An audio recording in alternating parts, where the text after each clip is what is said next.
Puji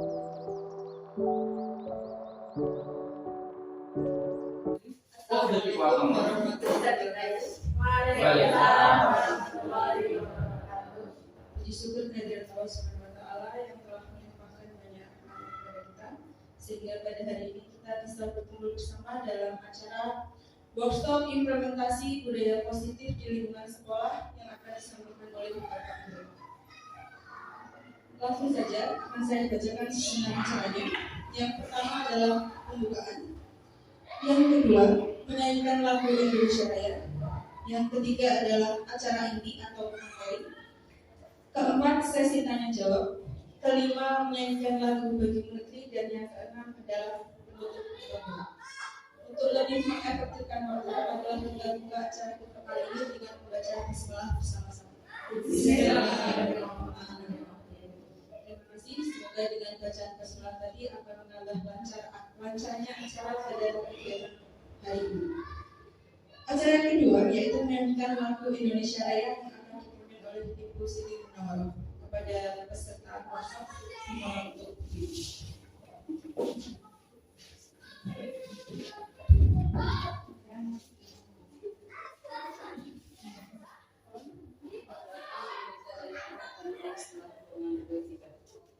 Hiduplah Indonesia Raya 2, 3. Indonesia tanah air, tanah Tuhan. Di sanalah aku berdiri, jadi pandu ibu.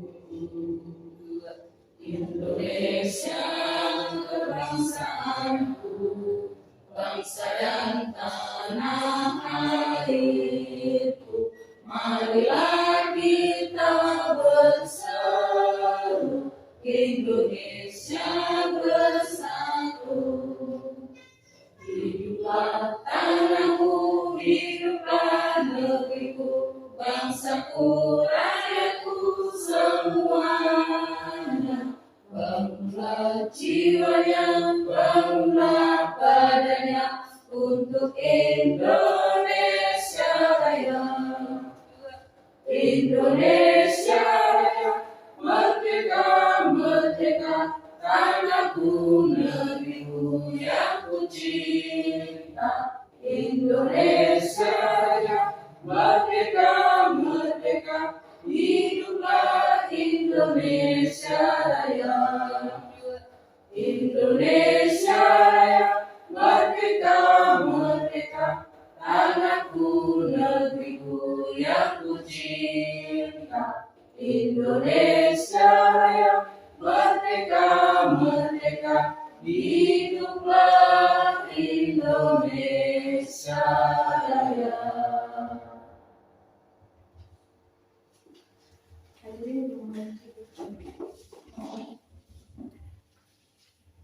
Selanjutnya acara yang ketiga adalah pemateri atau acara inti. Untuk acara kali ini akan dipandu langsung oleh Bapak Handoko yang akan menyampaikan workshop tentang implementasi budaya positif di lingkungan sekolah. Kepada beliau yang bersiap. Terima kasih kepada pengacara yang telah diberikan. Sebelumnya, Assalamualaikum warahmatullahi wabarakatuh. Waalaikumsalam.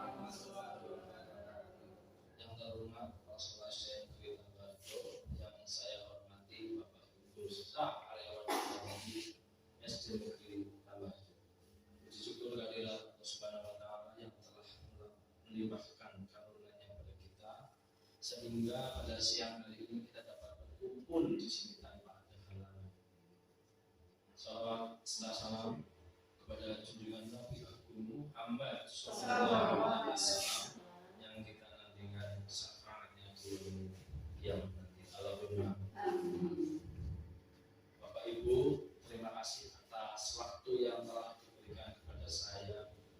Di sini saya tidak menggurui. Di sini kita akan belajar bersama mengenai apa yang akan saya dapatkan pada saat mengikuti calon guru penggerak angkatan. Ini adalah tugas saksi nyata saya atau di modul 1.4, harus membuat seminar atau workshop yaitu mengenai implementasi budaya positif di lingkungan sekolah. Ini adalah orang-orang hebat di sekitar saya. Mungkin kalau dengan Ibu Indria Desi pernah kesini ya, waktu saya di waktu kemarin ya, bulan kemarin. Terus yang beliau ini adalah fasilitator Ibu Fadilatul Umah, berasal dari Malang, Jawa Timur. Tugas pendidikan calon guru terangkat kemudian yaitu materinya nanti adalah budaya positif. Tadi malam saya mendapatkan motivasi dari fasilitator saya yang artinya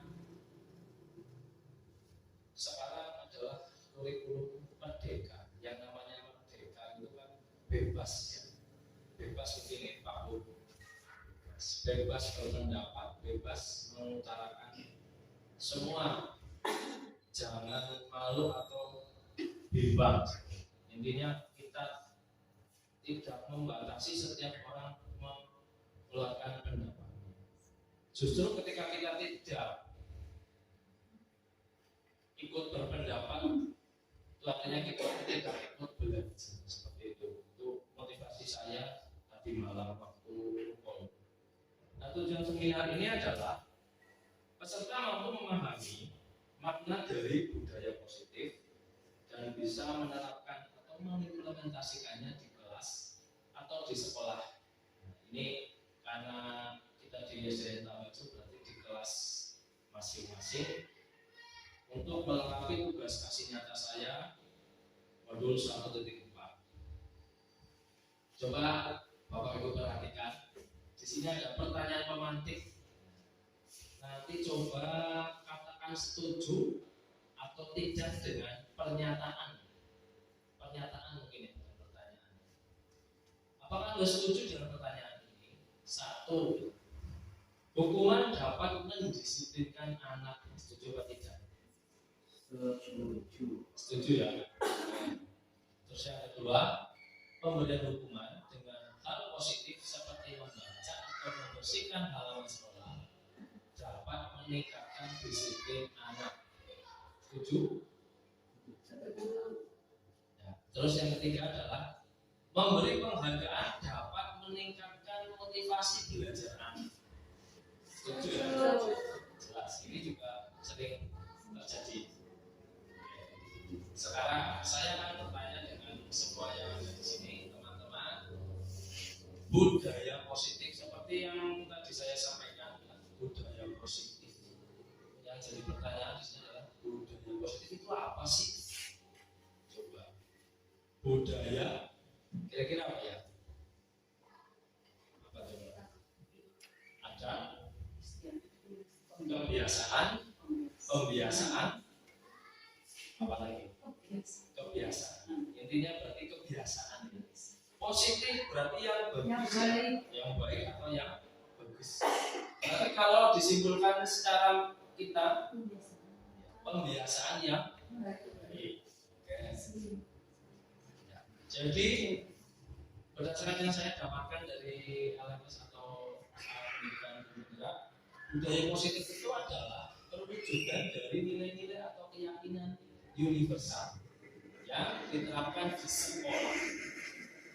Nah, budaya positif ini diawali dengan perubahan paradigma tentang teori kontrol. Jadi nanti kita akan membahas perubahan paradigma dan teori kontrol. Nah, selama ini barangkali kita sebagai guru merasa berkewajiban mengontrol perilaku siswa agar memiliki perilaku sesuai yang guru harapkan. Pasti ya Bu ya. Pasti semua guru di khususnya di SDN Tambacu menginginkan anak atau peserta didiknya itu sesuai yang guru harapkan. Oke. Latar belakang seminar ini yaitu adalah Ki Hajar Dewantara mengumpamakan sekolah sebagai sebuah ladang. Jadi sekolah kita ini diibaratkan itu sawah lah, yaitu ladang. Tempat persemian bibit, nah bibitnya itu siapa? Siswanya atau muridnya. Agar bibit bisa berkembang secara maksimal, maka petani dapat memperbaiki kondisi tanahnya, memelihara bibit tanaman, memberi pupuk dan air. Terus membasmi atau perawatannya itu membasmi ulat-ulat atau jamur yang mengganggu hidup bibit tanaman dan lain sebagainya. Nah, dari bulan tersebut kita dapat memahami bahwa sekolah itu diibaratkan sebagai tanah untuk bercocok tanam, sedangkan bibitnya itu adalah siswanya, seperti itu. Dan kita sebagai guru itu harus menciptakan lingkungan belajar yang menyenangkan, mungkin dengan penambahan fasilitas atau tempatnya redup, mungkin banyak pepohonan dan lain sebagainya. Menjaga dan melindungi murid-murid dari hal yang tidak baik. Seperti kita sudah membuat pagar ya, ini juga menjaga anak-anak dari, karena kita dekat dengan jalan ramai, melindungi anak dari kejadian yang tidak diinginkan. Dengan demikian karakter murid tumbuh dengan baik sesuai dengan profil belajar Pancasila. Ini mungkin untuk yang kurikulum merdeka tidak tahu ya. Profil belajar Pancasila apa saja, Bu? Iya. Ini adalah profil belajar Pancasila. Betul, ini ada 6 ya. Yang dalam undang-undang itu yang diutamakan itu ada 6 ini. Jadi yang satu adalah beriman takwa kepada Tuhan yang Maha Esa dan berakhlak mulia, terus mandiri, bernalar kritis, kreatif, bergotong royong dan kegembiraan. Ini adalah yang ditekankan karakternya kepada setiap siswa. Mohon maaf, ini anak saya belum mandiri ya. Lama-kelamaan ya, namanya anak itu mungkin dari awal belum punya rasa ingin dari dirinya, atau karena hanya ada dorongan dari guru, mungkin seperti itu. Salah satu cara yang dilakukan guru adalah dengan membantu tumbuh maksimal karakter profil pelajar pada saat. Jadi yang ditekankan itu adalah 6 karakter itu, 6 itu. Nah, dengan penekanan tersebut dapat membangun budaya positif yang berpihak pada murid. Jadi yang ditekankan itu berpihak pada murid. Pak, misalnya ada anak yang sambil belajar di lantai, ya kita tidak masalah ya, tapi juga kita harus mengingatkannya atau menjaganya. Jadi jangan dibiarkan tiduran di lantai tidur, tapi kita juga memberikan manfaat atau pelajaran. Budaya positif yang berubah pada murid dapat membangun keyakinan atau visi sekolah. Setiap sekolah pasti ada visinya yang menumbuhkan dan mengembangkan budaya positif. Dalam mewujudkan budaya positif perlu adanya disiplin positif. Jadi tadi dari budaya positif, teori kontrol, sekarang disiplin positif. Mari kita bahas tentang konsepnya. Konsep disiplin positif itu ada banyak. Nih, ya, nanti saya jelaskan ya sedikit. Ya, jadi konsepnya yang pertama adalah perubahan paradigma. Nanti di sini kita akan tahu karakternya seperti apa, stimulus respon atau teori kontrol seperti itu. Terus disiplin positif, restitusi, keyakinan kelas, ini yang nanti akan dibahas. Total motivasi perilaku manusia, 5 posisi kontrol dan kebutuhan dasar manusia. Ini yang sering terjadi kepada anak didik kita. Nah, yang pertama adalah perubahan paradigma belajar, stimulus respon atau lawannya teori kontrol. Nah, sekarang saya ingin meminta kepada Bapak Ibu di sini ikut permainan ya. Jadi nanti yang sebelah kanan berarti yang sebelah sini ya. Jadi nanti Bumar, nanti Ibu mengepalkan tangan. Pak Yanto, Bu Siti sama Bu Muslimah mengepalkan tangan seperti ini. Kepalkan. Yang kiri nanti, ya, jadi kenapa mengepalkan tangan ya? Anggaplah Anda itu menyimpan sesuatu yang berharga di tangan. Di tangan Mas Yanto mengepal, ya, mengepal Mas. Ya, siap. Ya. Bayangkan Anda memegang sesuatu yang berharga. Pas ya. Intinya sangat berharga. Tidak boleh orang lain itu melihat. Tidak boleh. Iya, bayangkan saja. Nah, terus temannya yang kiri membujuk, menghardik atau merayu, taknya duit tak ada tangan apa nih? Coba silakan dipraktekkan. Kira-kira Anda silakan atau tidak? Coba silakan praktekkan. Pak Saiful. Wani Biro. Wani Biro. Ayo Pak, coba paksa. Bilang lah. Bilang Pak Bumi juga maksa lah. Gimana caranya? Water air mau isir, mau jetis dan sebagainya silakan. Dengan cara seperti itu. Oh, itu harus orang Pak. Iya.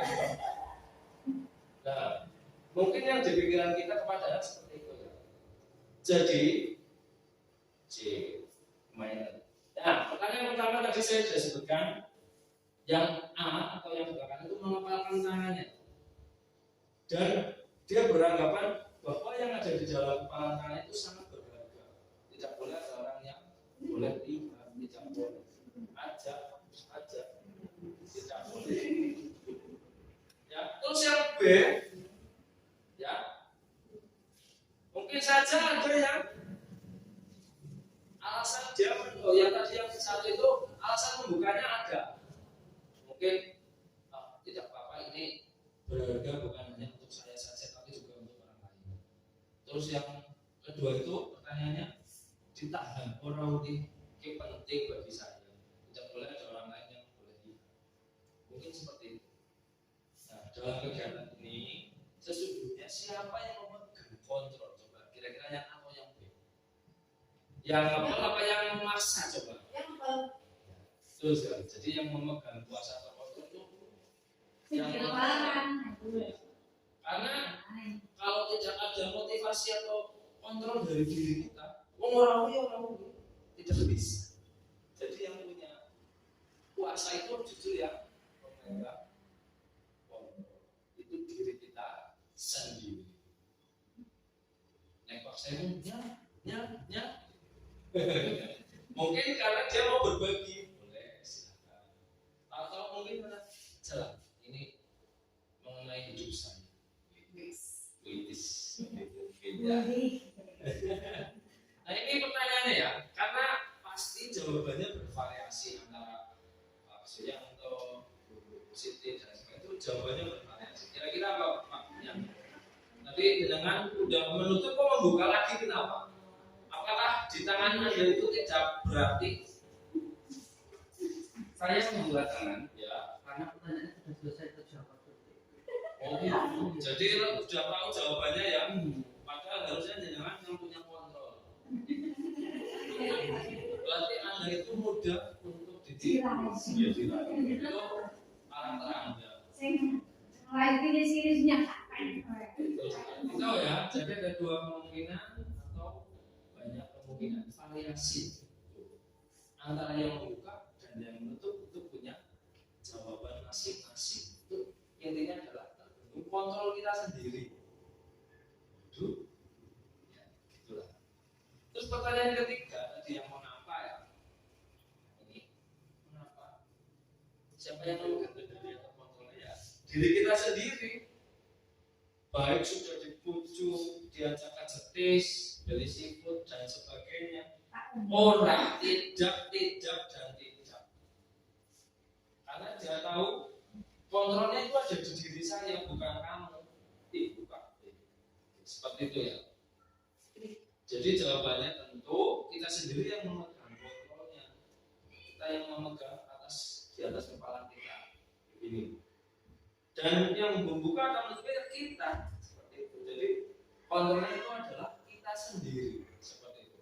Misalnya kepada anak juga, kalau dia misalkan mau membukanya ya harus dari dirinya sendiri, bukan karena gurunya. Bisa saja ketika anak ditanya sesuatu, dia tidak mau membuka kontrolnya dari dirinya, dia tidak akan dibuka, tidak akan jujur lagi. Orang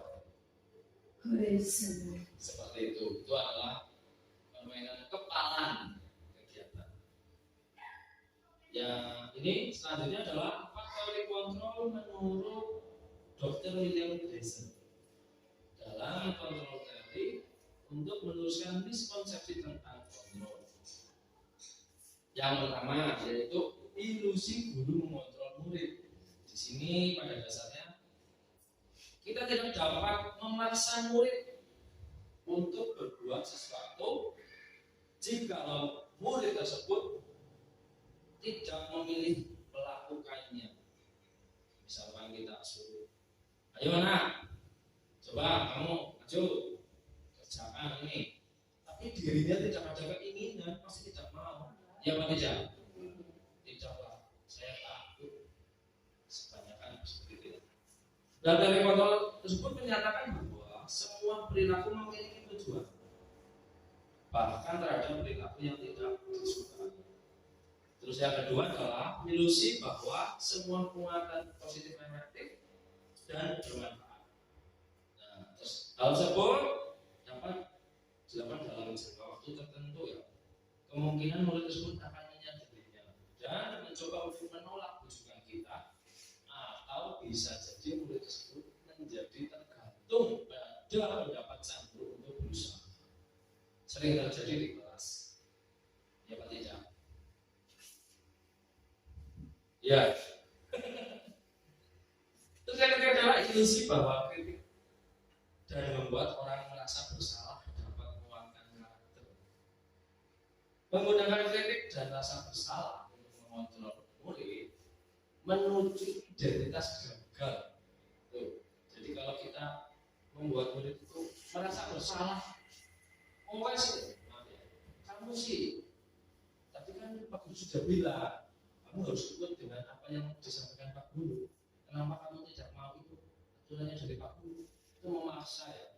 Jadi dari tadi yang disampaikan, kontrol anak itu belum dari dirinya, dia tidak akan membukanya. Jadi kalau kita memaksa itu termasuk identitas yang gagal. Mereka belajar itu untuk merasa buruk tentang diri mereka. Mereka menggunakan dialog diri yang negatif. Jadi sudah gagal negatif. Kadang-kala sulit bagi guru untuk mengidentifikasi bahwa mereka sedang melakukan perilaku ini, karena seringkali guru cukup menggunakan suara halus namun berbahasa negatif. Nyindir, itulah bahasa halus. Ya, seperti itu mungkin ya di kelas menyampaikan ke anak, tapi dengan bahasa yang tidak halus, keras, tapi halus negatif, menyindir bahasa mudahnya seperti itu. Tuh.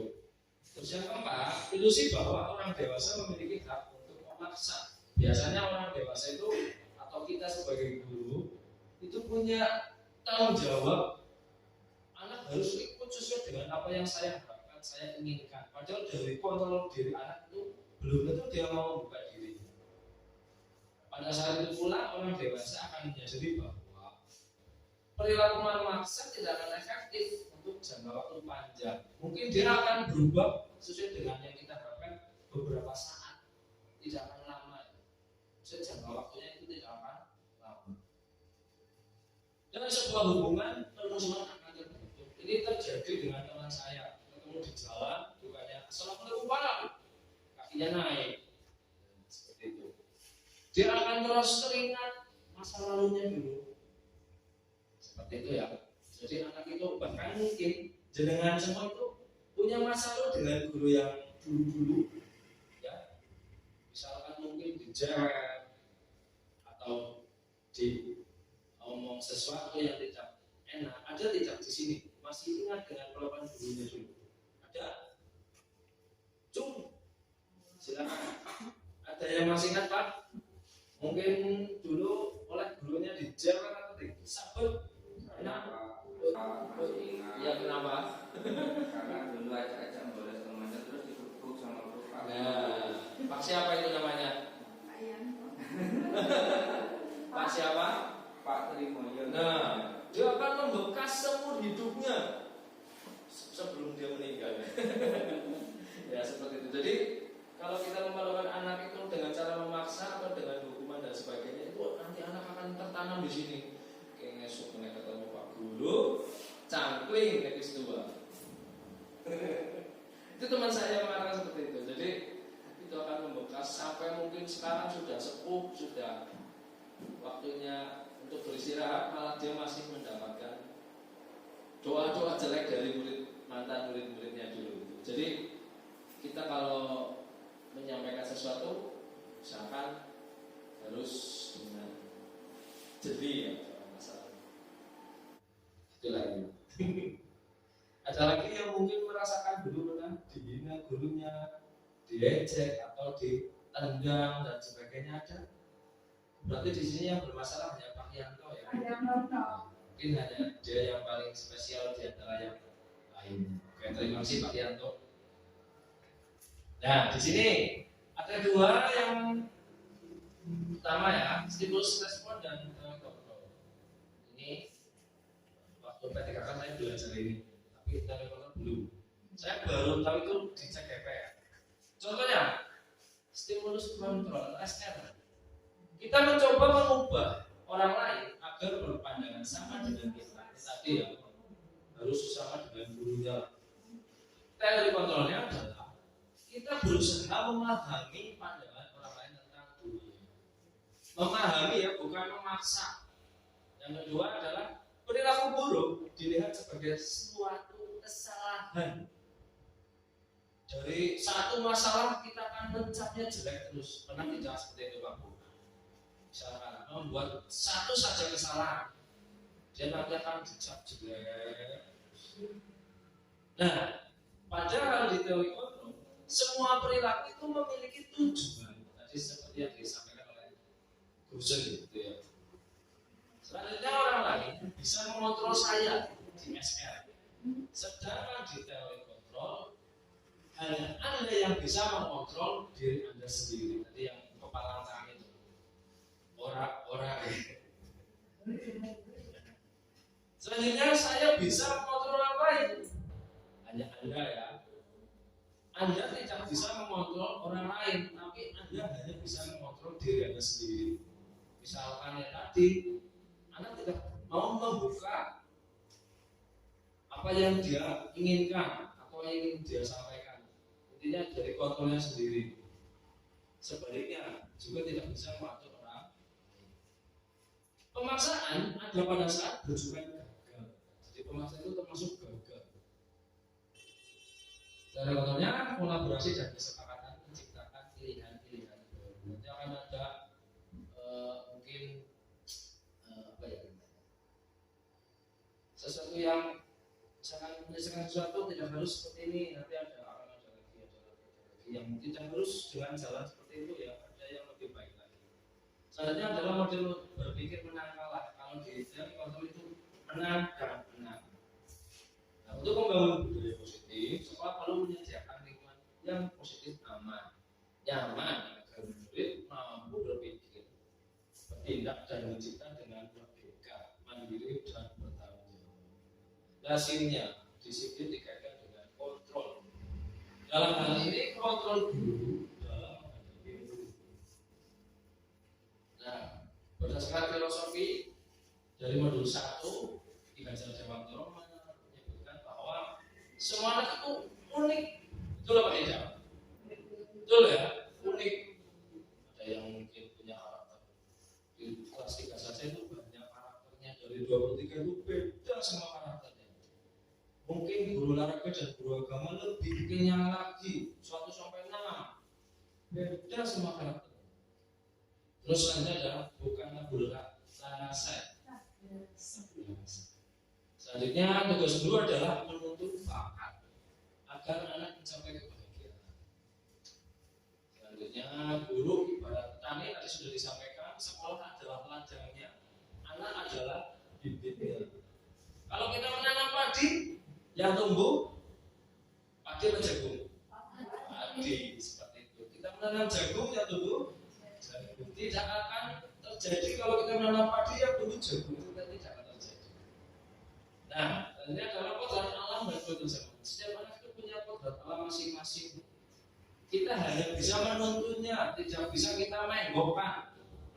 Kamu harus jadi seperti ini, kamu tidak boleh begini, tidak bisa.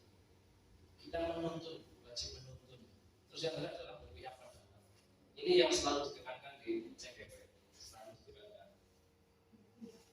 Ini adalah disiplin positif menurut William Glasser ya. Sudah jelaskan tadi.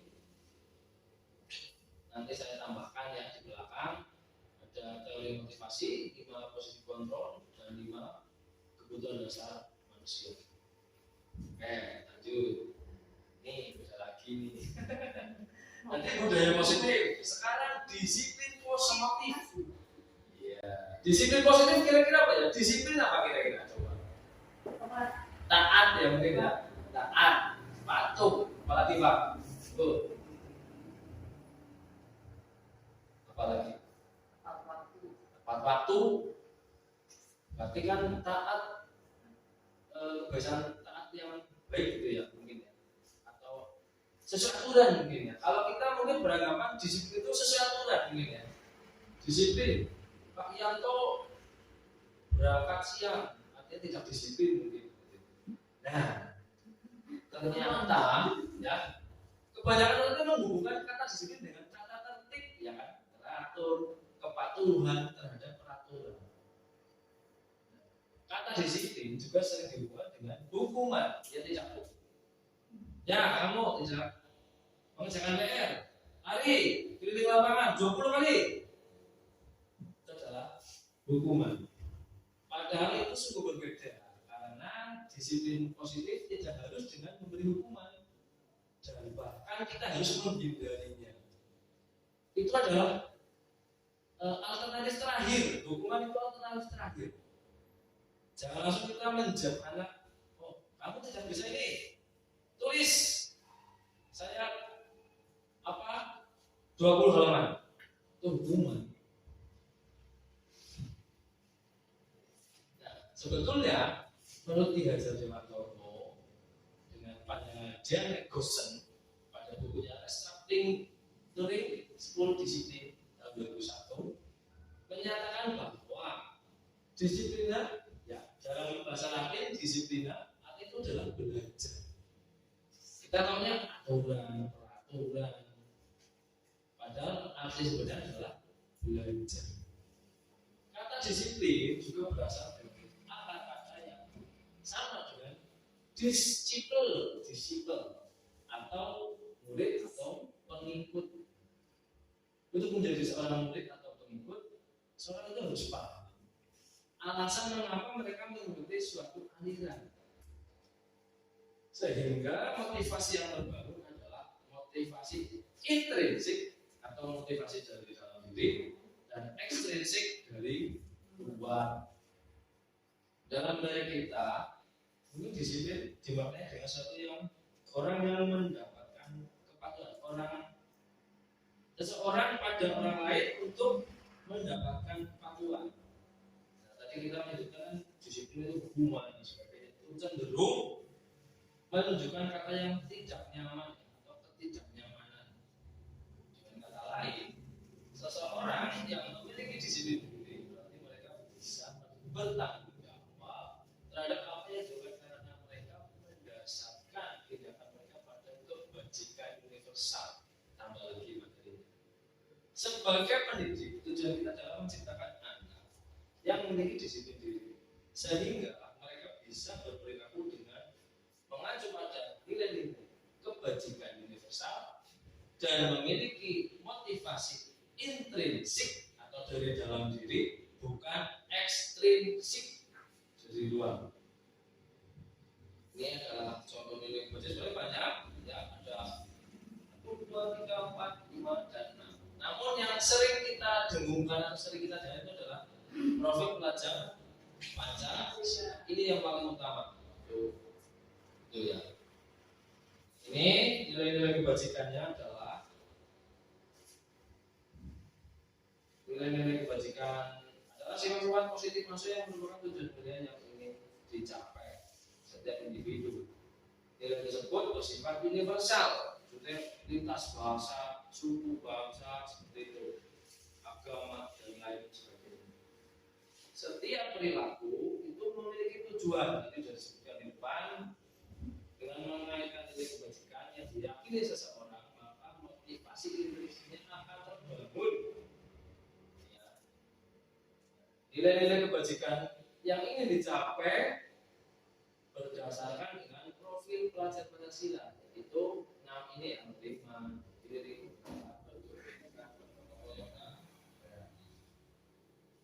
dalam bukunya ada 3 motivasi perilaku manusia. Yang pertama itu adalah untuk menghindari ketidakpuasan atau hukuman. Terkadang kalau kita di kelas, awas ya, nanti kalau kamu tidak mau melawan ini nanti dapat hukuman. Pernah seperti itu Pak Bu? Pernah ya, saya juga. Ini merupakan motivasi ekstrinsik eksternal dari luar. Nanti kalau saya tidak melakukan ini, nanti saya akan mendapatkan hukuman.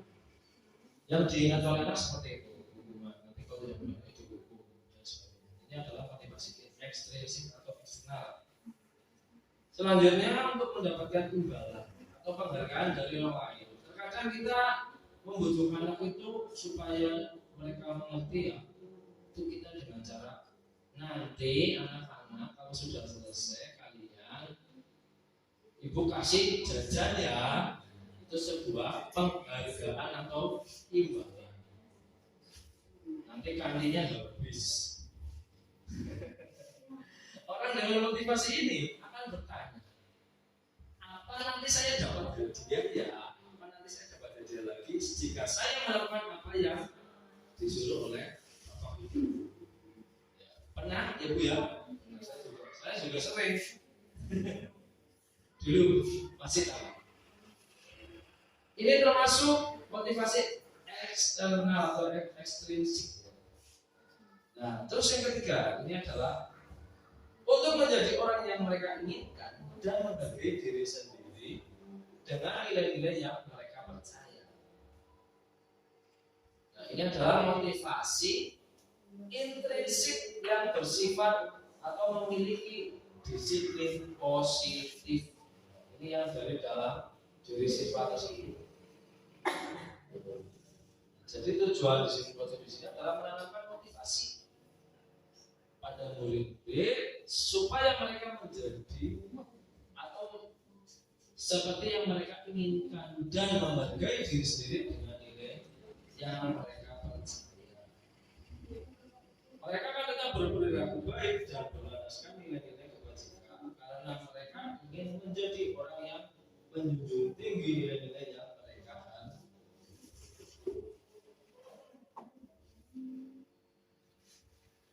Restitusi adalah proses menciptakan kondisi bagi murid untuk memperbaiki kesalahan mereka sehingga mereka bisa kembali pada kelompok mereka dengan karakter yang lebih kuat. Jadi terkadang ada siswa yang memiliki kebutuhan khusus, ya kebutuhan setiap siswa itu pasti memiliki kebutuhan hidup ya. Jadi dengan menggunakan restitusi itu nanti dia akan kembali lagi ke dalam kelompoknya. Restitusi juga merupakan proses kolaboratif yang mengajarkan murid untuk mencari solusi. Jadi setiap ada masalah kita buat menggunakan restitusi ini untuk mencari solusi. Tapi yang mencari solusi itu bukan kita, siswa sendiri. Ya. Sebetulnya saya ada videonya, tapi ini PDF. Jadi nanti saya rapirkan saja di waktu penguploadan di video.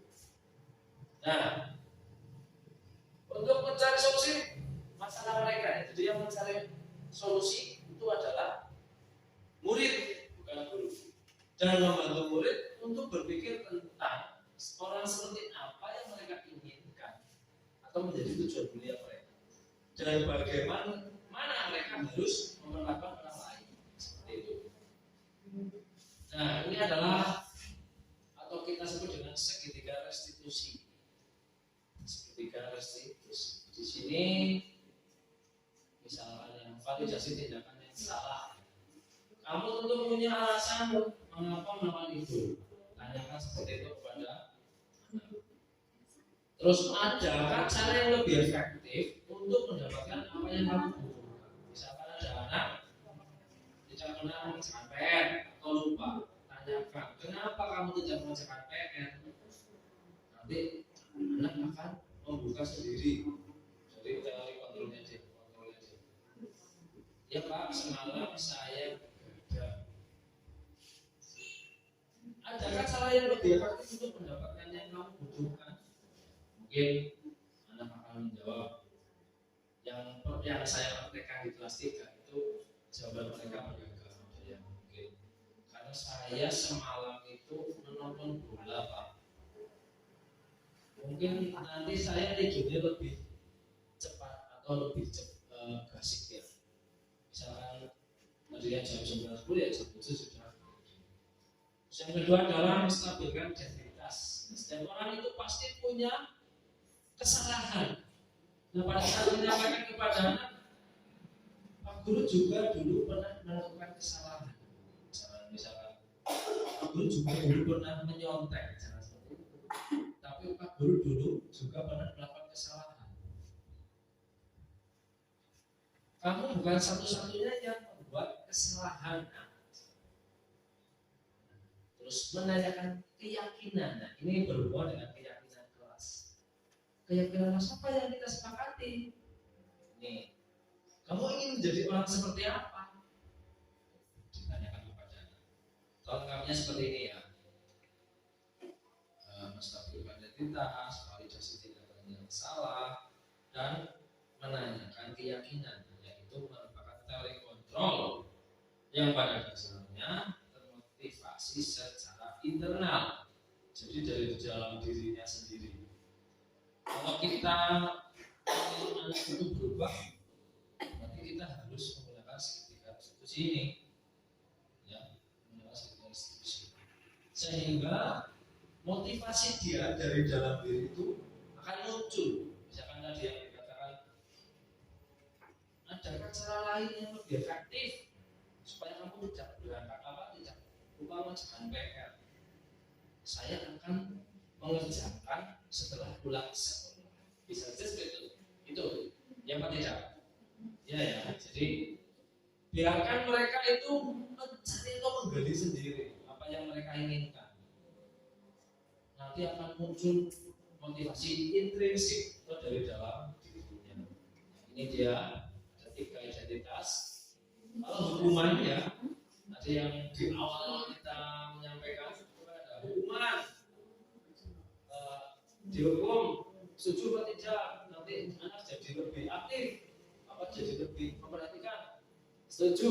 Padahal di sini adalah identitas yang gagal. Sesuatu yang menyakitkan, ya. Nah, ini yang akan terjadi seumur hidupnya. Nanti seperti yang dikatakan oleh Pak Yanto, katanya disabet sama Pak Gurunya karena ngajak temannya. Padahal hal itu mungkin gurunya itu ingin mendisiplinkan, padahal disiplin diri artinya tadi belajar. Konsekuensinya yang terjadi ketika seseorang melanggar sesuatu ya, aturan atau keyakinan, konsekuensi itu sesuatu yang harus terjadi. Misalkan dalam keyakinan kelas kita membuat anak biasanya tulisnya dilarang membuang sampah atau dilarang ngomong saat Pak Guru mengajar, seperti itu. Itu yang terjadi kemarin di kelas saya. Nah, konsekuensinya apa? Ya kita buat kesepakatan di kelas. Nanti kalau kalian tidak memperhatikan, kalian nanti akan mendapatkan hukuman. Tapi yang sesuai dengan keinginannya dia, bukan dari gurunya. Jadi tanyakan ke siswa, jangan gurunya yang menyebutkan. Nanti kamu tidak mau ikut aturan Pak Guru, nanti kamu lari di lapangan. Itu hukuman. Nah, konsekuensi itu anak sendiri yang menyampaikan. Baik Pak atau Bu, nanti saya kalau tidak mengerjakan PR, saya akan misalkan menyapu kelas atau ikut piket kelas, karena tertanam dari dirinya sendiri ya, bukan paksaan dari gurunya. Ya, berarti itu adalah keyakinan kelas. Kalau restitusi itu pilihan itu, dan masih banyak lagi di sini. Saya tidak menyebutkan semuanya. Nah, tadi yang saya sebutkan di awal, hukuman itu akan membekas seumur hidupnya. Tadi yang disampaikan Pak Yanto. Beda dengan konsekuensi dan restitusi, karena dari dalam dirinya, oh iya ya, aku biar baju seperti itu. Mungkin dia akan merasa seperti itu, tidak akan memaksa dari guru. Tersakiti jelas. Nah, dia tuh tersakiti apa tidak kira-kira? Iya. Jelas ya. Telu mas, telu. Loro ya, loro. Oke. Jadi konsekuensinya kulit itu akan dibuat tidak nyaman. Mungkin tidak nyaman, tapi kan itu sesuai dengan konsekuensinya. Atau sesuai adalah mendapatkan kumatan. Berarti nanti saya tidak akan mengulangi ini lagi seperti itu. Karena dia sudah yakin saya harus setiap ada tugas dari Pak Guru atau PR saya harus mengerjakan setelah pulang sekolah. Nanti kalau saya tidak mengerjakan, nanti saya dapat konsekuensi dari apa yang saya lakukan. Itu adalah penguatan, ya, penguatan. Sebenarnya aku harus mengerjakan PR setelah pulang dari sekolah. Itu akan tertanam dari dalam diri. Ini sekarang masuk yang keyakinan kelas, hukuman dan mengapa keyakinan kelas bukan peraturan kelas? Sebenarnya nah ini ya, sekarang ada peraturan kelas dari Pak Bogor atau tertib siswa itu adalah peraturan kelas. Sebetulnya jika itu kan kalau itu kan sekolah ya mungkin ya, tata tertib di sekolah itu yang membuat adalah semua warga sekolah, itu desa, guru, karyawan, dan wali murid, ya kan? Seperti itu. Jadi yang membuat adalah semua warga sekolah. Kalau ini berbeda, ini adalah keyakinan kelas. Nah ini saya singkat saja suatu keyakinan yang berasal dari dirinya atau motivasi intrinsik. Dia akan tergerak sendiri dan bersemangat ketika melakukan keyakinannya daripada hanya mengikuti aturan. Saya yakin dari aturan di kelas atau di sekolah itu ada yang mereka langgar, pasti ada. Dia pasti tidak kira-kira. Coba apa? Misalkan saya contohkan ya. Jam 7.15 anak sudah di sekolah atau jam 7.15 anak duduk di kelas. Tapi ternyata yang terjadi kelas 3 beranian. Dan kelas-kelas lainnya, saya contohkan kelas saya saja. Nah, itu karena tidak ada motivasi intrinsik dari dalam diri. Dan mungkin saja bukan hanya satu orang atau dua orang, bahkan sekelas ya, karena ada ajakan teman-temannya, terutama Iqbal Udin, ya. Ayo, Pak Guru mumpung belum ada, ayo kita lari. Sebenarnya bagus ya, motivasinya bagus untuk teman-temannya, tapi justru yang tidak merupakan keyakinan kelas. Kalau Iqbal dan Ishak saya memaklumi lah, adanya seperti itu.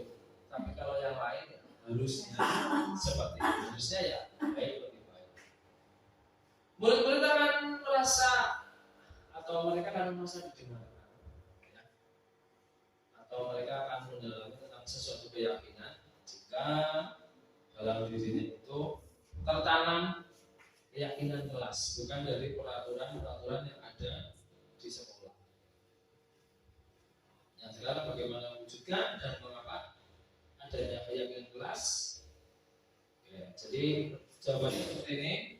Kalau seorang memiliki keyakinan akan suatu hal, maka dia akan membiasakan diri ya dari dalam diri. Terus dia akan timbul bentuk kalimat positif dari dalam dirinya. Karena yang membuat adalah siswa, bukan guru. Guru itu tidak pernah memaksa. Nah, keyakinan kelas itu hendaknya tidak terlalu banyak, sehingga mudah diingat. Kadang di awal saya waktu membuat keyakinan kelas itu banyak, 23 siswa ya 23 siswa. Mungkin hampir sama, nanti kita kelompokkan, ya. Tidak terlalu banyak, sehingga mudah diingat dan dipahami oleh semua warga kelas. Semua warga kelas berkontribusi untuk membuat keyakinan kelas. Misalkan Ishak sama Iqbal ya, mohon maaf memang adanya seperti itu. Dia hanya menyampaikan secara lisan, karena kalau nulis belum bisa. Maksudnya meninjau kembali keyakinan kelas setiap waktu. Ya, prosedurnya ini baku, ini harus dilakukan. Pak Yanto nempelnya di itu aja, di pelem. Ya, prosedur pembuatan keyakinan kelas. Jadi yang pertama adalah anak-anak, ayo mari kita buat kalau di kelas 3 sesuai dengan aturan atau sesuai dengan keinginan kalian. Yang kedua adalah anak diberi stick note atau tidak harus stick note, kertas satu ya. Nanti kalau sudah ditulis keyakinan kelas sesuai dengan yang kamu inginkan, kamu tempelkan pakai papan atau pakai terserah bufalo atau terserah bebas. Yang bisa memuat semua aspirasi ya, mungkin di papan tulis ya, luas lebar. Terus susunlah di kelompok-kelompokan, mungkin nanti ada yang jawabnya kelas harus bersih, kelas 3 banyak sampah, itu kan satu kelompok ya Bu. Kelas harus bersih dan rapi. Terus ganti kalimatnya, karena kalau kita menulisnya kelas harus bersih dan rapi, tidak boleh ngomong saat pelajaran dimulai atau ketika guru menjelaskan anak mendengarkan, itu kan terlalu panjang. Nah, kita singkat saja, tidak boleh membuang sampah sembarangan. Itu kata-kata yang negatif. Positifnya adalah hidup bersih, itu sudah kompleks. Hidup bersih ya berarti tidak boleh membuang sampah sembarangan, tidak boleh mengotori meja, tidak boleh buang jajan di laci dan sebagainya. Itu sudah kompleks ya di sini. Mungkin untuk menjaga kebersihan bisa saja, atau misalkan menghargai guru yang sedang tadi disebutkan kan, ada yang nulis anak di kelas 3 waktu itu, pada saat guru mengajar tidak boleh ngomong sendiri, mungkin bisa ditulis saling menghargai dan menghormati. Itu keyakinan kelasnya. Jadi anak akan ingat saling menghargai dan menghormati ya, berarti pada saat guru menyampaikan materi tidak boleh ngomong sendiri seperti itu. Setelah dibuat ditinjau ulang, ya, apa sudah setuju dengan hasilnya seperti ini? Kalau sudah setuju ditandatangani. Ya, keyakinan kelas saja bisa ditempelkan pada diri kelas. Jadi tidak harus berbentuk banner ya, tidak harus. Tapi kertas bufalo, ambil stick note atau kita ngambil di itu juga bisa. Cukup simple, tapi nanti akan diingat oleh siswa atau murid sendiri karena mereka yang membuat dari dalam dirinya. Aku naik misalnya kalau di kelas suka nggak suka kalau temannya ngomong sendiri Pak, ada kan seperti itu, pasti ada di kelas seperti itu. Mana saya izin ke belakang izin nggak boleh semuanya, padahal harus ada keyakinan kelasnya. Nah ini yang materi hampir terakhir ya, 5 kebutuhan dasar manusia. Jadi kebutuhan dasar manusia itu ada 5. Nanti coba kalian Bapak Ibu di sini, ya, ingat kira-kira siapa ya anak-anaknya di kelas 3 berbanyak. Yang pertama adalah kebutuhan untuk bertahan hidup, untuk survival. Yang kedua cinta dan kasih sayang, love and belonging. 3 itu kebebasan atau freedom, 4 kesenangan atau fun, dan 5 kekuasaan atau ini dari kelima ini di kelas 3 full ada semuanya. Semuanya memiliki kebutuhan dasar. Yang pertama adalah bertahan hidup. Kebutuhan bertahan hidup atau survival adalah kebutuhan yang bersifat fisiologis. Untuk bertahan hidup mungkin kesehatan, rumah, dan makanan. Saya berikan contoh di sekolah kita ya, zaman kalau di kelas 3 kurang umum, di sekolah kita saja. Terkadang ada anak yang suka meminta makanan, ya Bapak Bu, ada kan? Selamit bahasa kita. Ya Bu ya. Jujur. Ditempelnya lah. Atau mungkin uang, ada juga. Ada. Malah gitu ya. Hei, duit. Tujuannya pasti untuk memenuhi kebutuhannya untuk bertahan. Mungkin di rumah tidak sarapan, tidak dikasih uang jajan, ya, seperti itu adalah belum bertahan hidup. Jadi kita langsung lihat, oh iya, si A suka minta jajan ke temannya, berarti dia sebetulnya sedang bertahan hidup. Seperti itu. Terus yang kedua adalah kasih sayang. Kebutuhan untuk disayangi meliputi kebutuhan yang bukan koneksi sosial ya. Kebutuhan untuk memberi dan menerima kasih sayang, dan kebutuhan merasa menjadi bagian dari suatu kelompok. Saya berikan contoh ketika ada juga boleh di dalam kelas saya juga ada. Itu banyak yang mencari perhatian.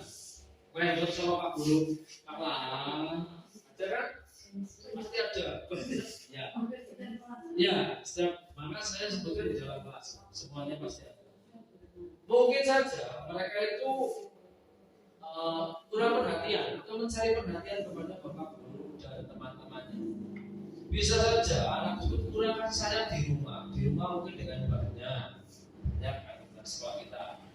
Anak kurang kasih sayang di sekolah menunjukkan kepada Bapak Guru atau teman-temannya. Sehingga mereka akan mencari perhatian di luar. Tadi yang saya sebutkan di kelas juga ada Devina menyebut. Devina itu selalu kok Bapak Ibu guru pasti cari perhatian. Ada yang untuk temannya, contoh temannya, Ibu. Iya. Devina itu di kelas. Iya. Cewek tapi aktif seperti laki-laki. Kalau yang lain ya, kalau Ibu udah kelebihan kasih sayang, dia selalu berbagi dengan teman-temannya, tertawa terus. Gimana betul? Iqbal ada spesialnya kan? Nah, seperti itu. Jadi dia justru menghibur teman-temannya yang merasa kurang kasih sayang. Seperti itu. Jadi dia selalu menghibur teman-temannya, meskipun keadaannya seperti itu. Yang ketiga adalah freedom atau kebebasan. Jadi siapa itu punya kemandirian, otonomi, atau pilihan yang dapat mengendalikan arah hidup seseorang. Anak-anak atau peserta didik atau murid itu memiliki kebutuhan kebebasan yang tinggi. Mereka perlu bergerak, suka mencoba, dan tidak pernah terpengaruh oleh keputusan orang lain. Ini yang susah justru. Dan senang mencoba hal baru dan menarik. Contohnya adalah di kelas ada yang tiduran, rebahan itu di bawah, diundang rebahan, isak contohnya. Saya berikan isak. Rebahan di kelas, nama ini. Ya saya biarkan yang jadi seperti itu. Kalau saya paksa, justru dia akan memberontak. Ya, bukan lapor ke orang lain, bukan dia akan nanti memberontak. Apa itu? Ada yang kisah temannya, tentunya Devina. Dia ingin merasa bebas di kelas, mendampingi temannya yang lagi cing. Ya, Devina itu tipe perempuan tapi sifatnya seperti laki-laki, tomboy gitu. Temannya dikerjani, diisangi dan lain sebagainya. Jadi dia ingin bebas. Nah kelas itu aku paling apik, paling bagus. Sehingga anak tersebut ya harus memiliki belum terpenuhi kebutuhannya bebas. Namun memiliki daya yang cukup kreatif. Nah, karena suka hal yang baru. Pasti kalau ada bawah itu apa Pak? Pasti tidak ada yang diam. Kesenangan ya, fun.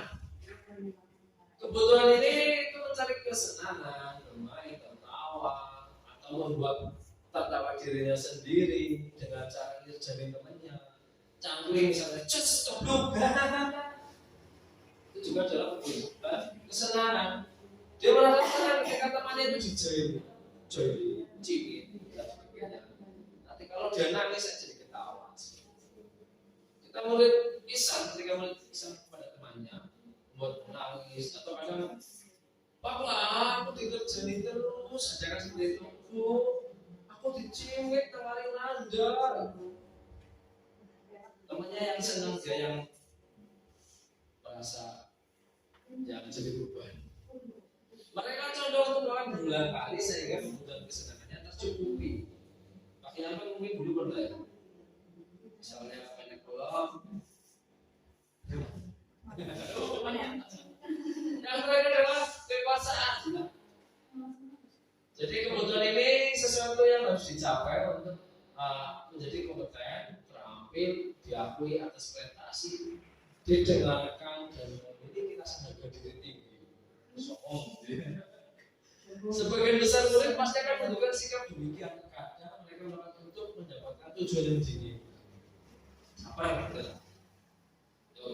Ini yang terakhir.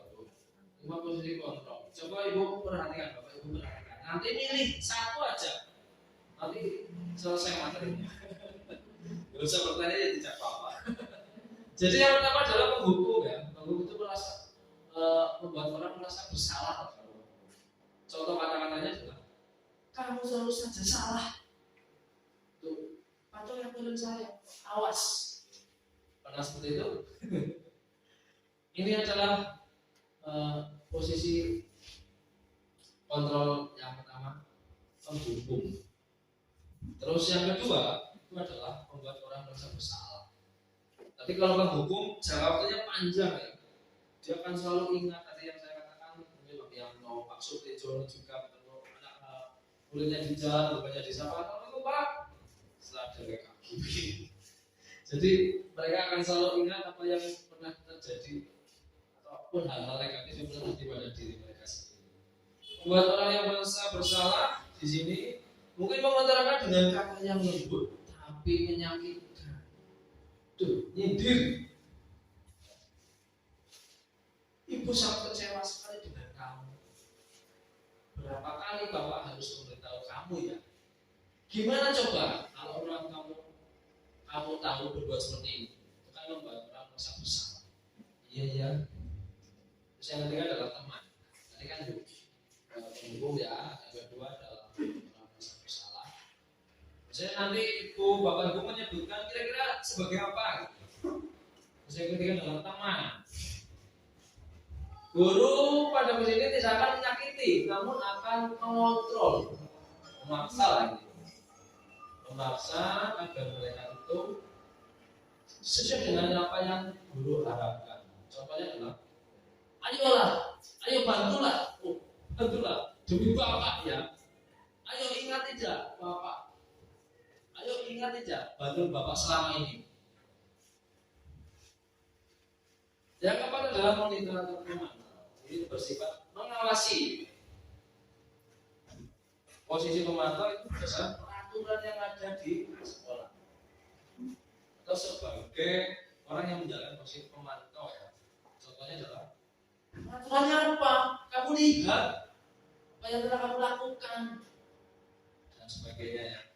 Terus yang terakhir adalah manajer. Di sini adalah posisi guru, yaitu sama dengan posisi muridnya. Guru itu sama, tidak membedakan.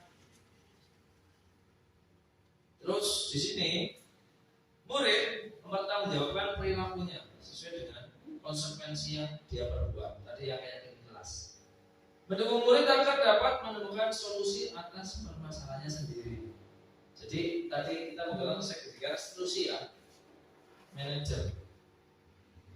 Posisi manajer itu anak diajar untuk menganalisis kebutuhan dirinya maupun kebutuhan orang lain. Penekanannya adalah kemampuan membuat konsekuensi, dapat berkolaborasi dan dapat memperbaiki kesalahan dirinya sendiri. Tugas seorang manajer bukan untuk mengatur, namun membimbing siswa atau murid untuk dapat mengatur dirinya. Seorang manajer bukan memisahkan murid dari kelompoknya, justru malah mengembalikan murid ke kelompoknya lagi agar lebih baik dan lebih kuat. Contohnya adalah apa yang kita yakini, apakah kamu meyakininya? Apa rencanamu untuk memperbaiki hal ini? Ini kan memberikan solusi.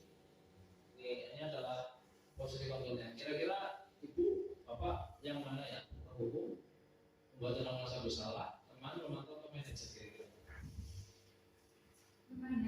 Apa Pak? Dua-duanya menghukum dan membuat rasa bersalah. Oh iya, sering terjadi ya? Iya pasti. Jangan sering terjadi ini ya. Jujur. Ya masalah apa? Jadi terkadang guru juga menghadapi, menunjuk, menyakiti, menyindir. Ya Pak Bu ya betul ya. Yang sering terjadi ya. Ya. Ya, saya yakin kalau kita melakukan segitiga resolusi semua anak, ya bukan waktunya yang lama, tapi juga perlu tenaga dan pikiran juga. Ya, tidak masalah itu hanya pendapat ya. Jadi kalau identitas yang belajar resolusi itu adalah ketika kita menjadi manajer atau pada saat kita melakukan segitiga resolusi tersebut.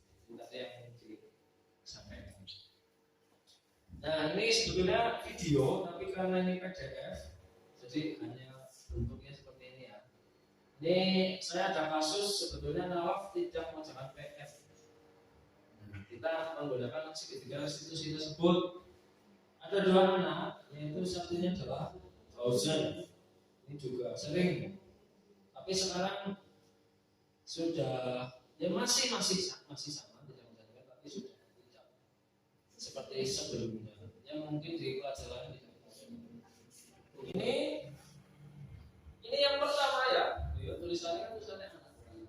Tidak boleh membuang sampah sembarangan di kelas atau ya bagaimana ini. Ini adalah hasil kesepakatan kelas yang saya buat waktu itu ini 28 September. Lama ini September. Ini kesepakatan kelas yang kami buat kelas 3. Lalu kami kelompokkan. Ini mohon maaf videonya tidak muter ya PDF. Ini ada videonya. Ini adalah hasil kesepakatan kelas karena tidak plastik note. Jadi kami menggunakan kertas seadanya. Silakan kalian gambar. Sebetulnya ini belum final atau belum hasil utamanya, masih ada lagi. Seperti yang tadi disebutkan, membuang sampah atau menjaga kebersihan, dan seperti itu dibuat sederhana. Tadi seperti contohnya kan ada, misalkan ada di sini ya, ada juga yang menyebutkan dilarang berbicara dari ketika guru mengajar. Nah, yang tepatnya itu bukan seperti itu, tapi saling menghargai dan menghormati. Dibuat seperti itu sebetulnya. Ini ya contohnya. Nah, ini adalah yang mudah. Jadi belum saya cetak. Jadi yang pertama dalam menjaga kebersihan, saling menolong. Tadi saya juga menjelaskan anak menolong itu bukan hanya di sekolah, di rumah. Terus simanalah, di rumah semula. Disiplin. Nah, disiplin di sini tadi yang dilanggar oleh Nawaf dan Fauzan adalah disiplin waktu atau tugas. Yang terakhir adalah 5S. Ini salam sopan dan santun. Itu yang selalu diterapkan di bisa berbentuk poster atau printinan, tempelkan juga boleh. Seperti itu adalah keyakinan kelas yang ada di kelas. Terima kasih sudah selesai. Waktu saya kembalikan ke moderator. Assalamualaikum warahmatullahi wabarakatuh.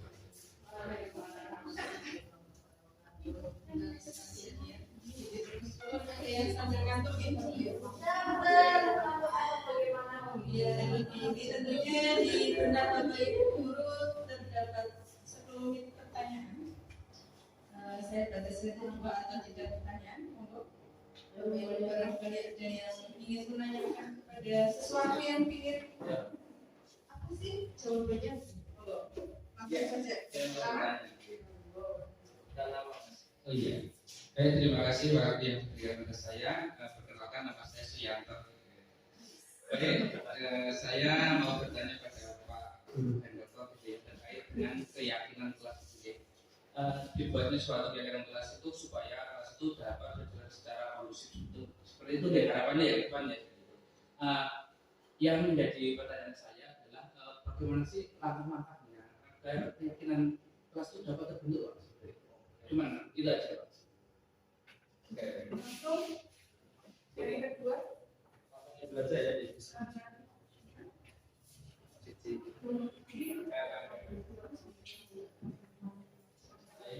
Terima kasih atas pertanyaannya. Tadi saya sambil duduk ya. Bagaimana agar keyakinan kelas itu dapat terbentuk? Langkah-langkahnya tadi sebetulnya ada mungkin tadi Pak Yanto ngantuk mungkin.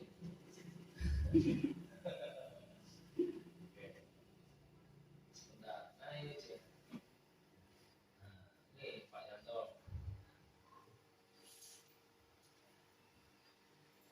Ya. Jadi kita menyampaikan kepada murid itu mereka harus mencurahkan pendapatnya. Jadi saya sebutkan kan harus menyampaikan pendapatnya sesuai dengan apa yang mereka rasakan di kelas. Itu yang paling utama seperti itu. Berarti kan Pak, gimana? Kayak diberi stimulus gitu biar anak itu masuk kan itu. diberi pancingan mungkin ya, diberi pancingan supaya mereka itu, oh iya ya di kelas saya punya banyak masalah ini, tapi yang paling menurut mereka itu paling yang harus disampaikan apa? Terus yang kedua ya jelas kita membuat tulisannya ya, mengumpulkan anak membuat tulisan, lalu mereka membuat atau mengelompokkan sesuai dengan isinya, misalkan musika, saling menghormati dan sebagainya. Nah selanjutnya kita buat menjadi bahasa yang positif Pak, agar mudah diingat oleh anak ketika anak itu ditanya keyakinan kelasnya apa, Pak duduk bersih Pak, duduk bersih itu kan maknanya banyak, mungkin bisa membawa sampah di tempatnya, atau mungkin tidak boleh makan sembarangan, tidak boleh makan di atas meja dan sebagainya, mungkin seperti itu. Semoga yang lain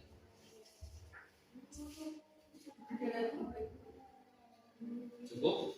Oke, terima kasih Pak. Sudah cukup Pak, belum puas sudah. Terima kasih Pak. Sudah memuaskan Pak. Lumayan itu sudah terpuaskan itu. Saya sangat mudah dipuaskan. Aduh, ya siap. Kemarin kan jadi pemuas.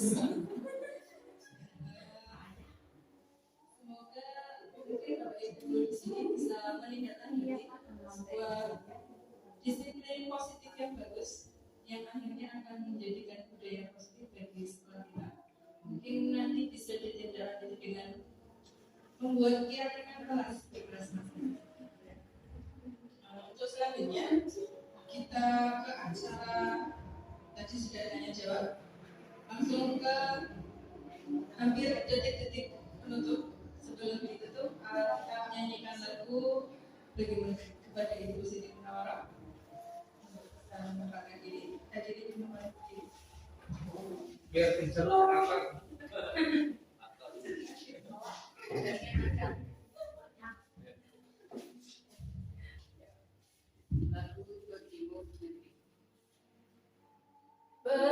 Bagimu negeri jiwa raga kami tingkat empat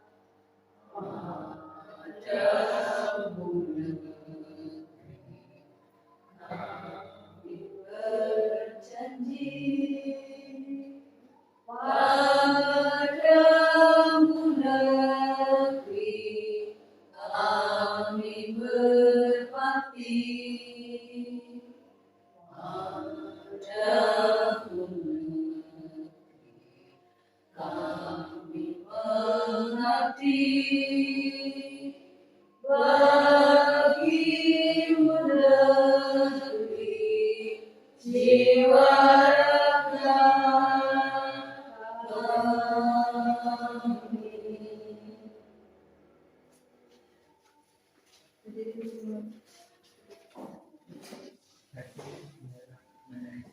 Pak Aridin, Alhamdulillah rangkaian acara pada hari ini kita sudah melewati dengan lancar. Mungkin minta aplausnya semuanya untuk Pak Handoko. Kurang lebihnya mungkin banyak sering saya sampaikan, termasuk Pak Handoko minta maaf barangkali membuat Bapak Ibu semua ngantuk dengan paparannya. Tapi insya Allah sangat bermanfaat sekali dan membuka mindset kita bahwa sejatinya guru itu menjadi teman dan manajer gitu ya Pak. Bukan Hakim. Dan kita harus bisa memanfaatkan waktu untuk kapan kita memakai apa tadi SR dan kontrol yang kontrol ya. Kurang lebihnya mohon maaf. Mari kita tutup acara kita kali ini dengan membaca hamdalah bersama-sama.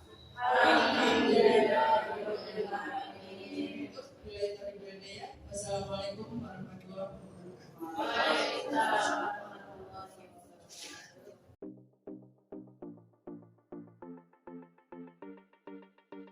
Menurut saya tadi Pak Handoko sudah bagus sekali dalam menyampaikan materi workshopnya dan banyak sekali hal manfaat yang kami peroleh, terutama sama membuka mindset saya bahwa sejatinya guru itu harusnya bisa menjadi teman dan manajer, kemudian harus bisa memanage waktu kapan